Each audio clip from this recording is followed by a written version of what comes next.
எவ்வளவு அநியாயம்!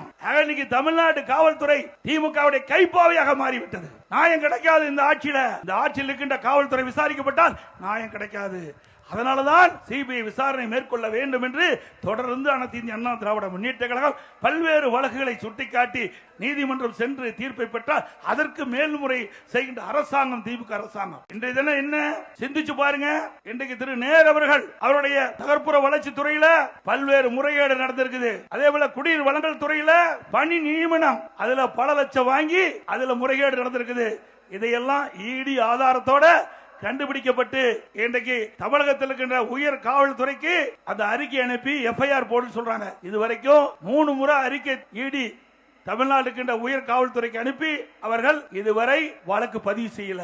இதனால அண்ணா திமுக சார்பா நீதிமன்றத்தில் வழக்கு தொடர்ந்தோம். அந்த வழக்குல நீதிமன்றம் அந்த ஈடி தமிழ்நாடு அரசுக்கு வழங்கப்பட்ட அந்த அறிக்கையில முறைகேடு நடைபெற்றது தெளிவா தெரியுது.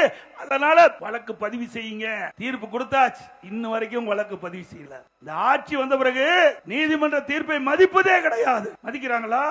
நீதிமன்றத்தையே மதிக்காத ஒரே அரசாங்கம்னா திமுக அரசாங்கம். இன்னைக்கு நம்மை பற்றி எவ்வளவு விமர்சனம் பேசிக்கிட்டு இருக்கார்.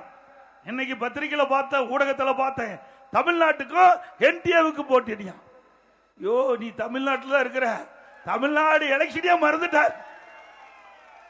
அவருக்கு பதற்றம் அதிகமாகிவிட்டது. உளறல் எடுத்துட்டாரு.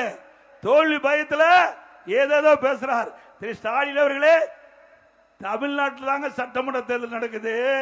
ஆக டெல்லியில நடக்கல, மத்தியில யார் ஆட்சிக்கு வரணும் நடக்கல. இங்கே நடப்பது இன்னைக்கு அண்ணா திமுக ஆட்சிக்கு வர வேண்டும் என்கிற தேர்தல், திமுகவை வீட்டுக்கு அனுப்பப்படும் என்ற தேர்தல். யார் ஆட்சிக்கு வர வேண்டும், யார் ஆட்சிக்கு வரக்கூடாது தமிழ்நாட்டிலே, அதற்காக நடைபெறுகின்ற சட்டமன்ற பொது தேர்தல்.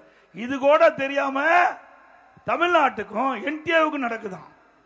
நீ இப்படிப்பட்ட ஒரு முதலமைச்சரை வச்சுக்கிட்டு நாடு தாங்குமா? எங்களை எதுக்க துணிவு இல்ல, திராணி இல்ல, தெம்பு இல்ல.